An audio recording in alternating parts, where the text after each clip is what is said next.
Snowden allies see opening amid Trump clemency blitz. Republican members of Congress who have spoken with the president recently view him as increasingly malleable to their suggestions in his closing days. The pardons have started. And they're not going to stop. Sensing an opening, some of Trump's closest congressional allies are imploring the president to add one controversial name to his list, Edward Snowden. Aware that Trump bypasses the formal pardon process and chooses candidates based on advice from the friends and celebrities in his orbit, several Republican lawmakers have been encouraging the president to offer clemency to Snowden, the former National Security Agency contractor who caused a firestorm in 2013 when he leaked classified information that exposed the vast underbelly of America's global spying apparatus.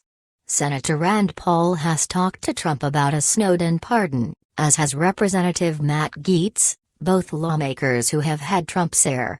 The just pardoned Roger Stone, a longtime Trump advisor, also made a public appeal for Snowden's clemency. Their pitch: Snowden has been unfairly persecuted after revealing the mendacity of people like James Clapper, the former director of national intelligence. It's an argument that may play well with Trump, who also sees himself as a victim of the American intelligence services and despises Clapper.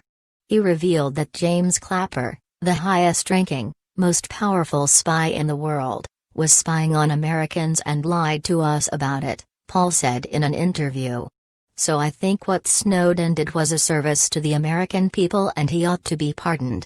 But while the libertarian wing of the GOP is pushing for a Snowden pardon alongside a few scattered Democrats and high-profile human rights groups, including the American Civil Liberties Union, more traditional Republicans are opposed.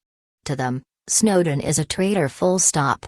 He broke the law by leaking classified information and did irreparable damage to the country's spying capability. I think he's a traitor worthy of federal prison, Senate Intelligence Committee Chair Marco Rubio, R. Florida, said bluntly. But Republican members of Congress who have spoken with the president recently view him as increasingly malleable in his final days in office, especially as he works to win over lawmakers to his attempt to challenge final certification of President-elect Joe Biden's win in Congress on January 6. The result could be a more amenable Trump as he fields 11th-hour pardon requests.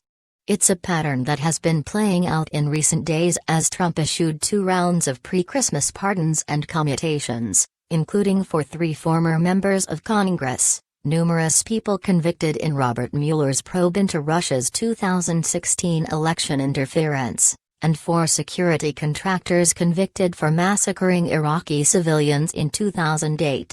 Many of the 49 acts of clemency originated with pleas from Trump's friends and allies. Former Florida Attorney General Pam Bondi, who helped defend him in his 2020 impeachment trial, made some suggestions, as did Christopher Ruddy, the CEO of the pro-Trump media outlet Newsmax. Other pardons were supported by Matt Schlapp, chair of the American Conservative Union, whose wife worked for Trump at the White House and his unsuccessful re-election campaign, and former lawyer and lobbyist David Safavian, who himself was pardoned by Trump in February for his role in obstructing a federal investigation. Paul himself pushed for 4 of the pardons, including Jesse Benton, the senator's relative by marriage who was convicted of campaign finance violations. And more batches of pardons are expected, according to 2 Republicans close to the White House. Trump may give preemptive pardons to as many as 20 close associates and family members, including his personal attorney Rudy Giuliani, and his children, Donald Trump Jr., Eric Trump and Ivanka Trump, none of whom have been charged with a crime. Steve Bannon, a former campaign and White House aide who was charged with defrauding investors in a scheme to independently build a southern border wall, has also been discussed. But he could easily expand the circle to include any number of names suggested by those around him. And Snowden is increasingly being mentioned. After being pardoned on Wednesday, Stone, who was convicted of obstructing a congressional investigation and witness intimidation, urged Trump to provide a full and unconditional pardon to Snowden. "The injustice done to me does not stand alone," he wrote in a statement. "Other good Americans have been victims of a corrupt system made to serve venal power seekers, rewarding deceit and manipulation, rather than reason and justice. President Trump can be the purveyor of justice over the vile machinations of wicked pretenders to the mantle of public service." Some Trump allies say the Snowden pardon overtures could work because the president usually bypasses the lengthy, multi-level process for clemency that had been conducted at the Justice Department for a century in lieu of making decisions himself in consultation with a handful of aides. "Why would I go through Dodge?" said one of the Republicans, who is pushing for a pardon for someone else. "The Constitution says it's the president who has the authority. The Constitution does give the president power to grant reprieves and pardons for offenses against the United States, except in cases of impeachment. That typically either comes in the form of a commutation which reduces or eliminates a sentence, but does not wipe away a conviction, or a full pardon, which disposes of all legal consequences from a crime." The White House did not respond to questions about Snowden. Many of Trump's pardons have gone to headline-grabbing individuals: 19th-century suffragist Susan B. Anthony, former Illinois Governor Rod Blagojevich, George W. Bush advisor Scooter Libby, and Charles Kushner, his son-in-law's father. Snowden, 37, would certainly fit in that category.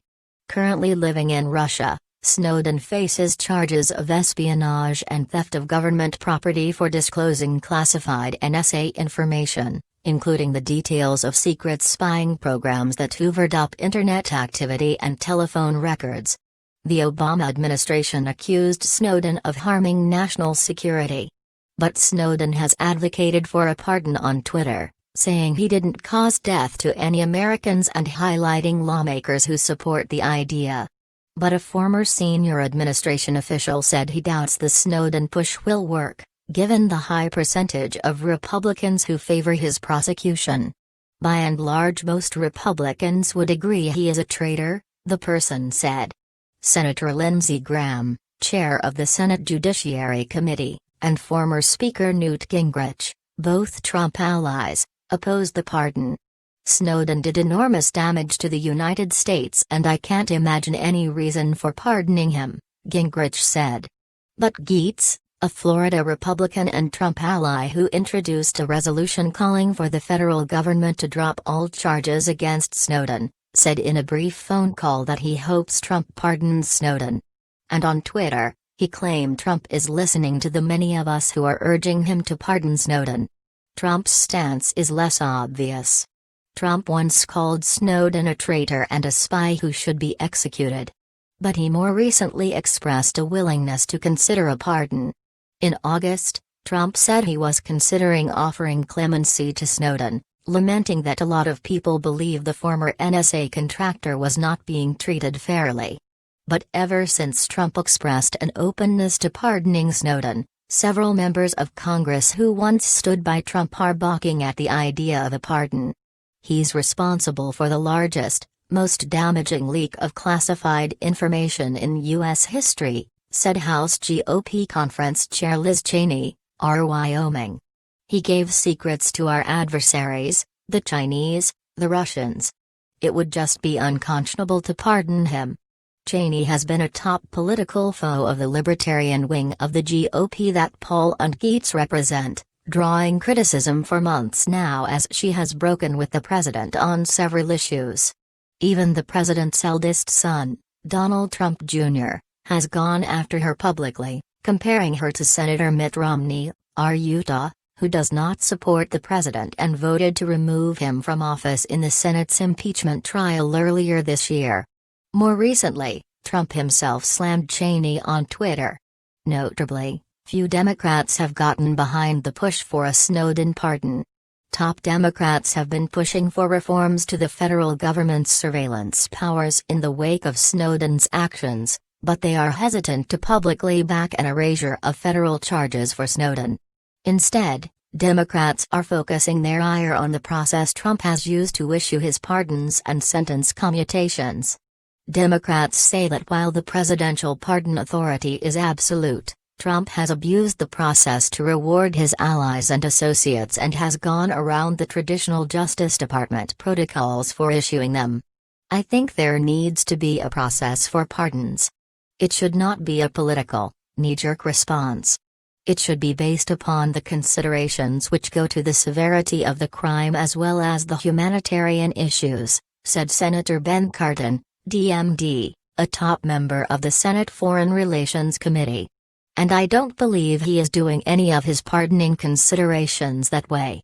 I think the process he's using is just wrong.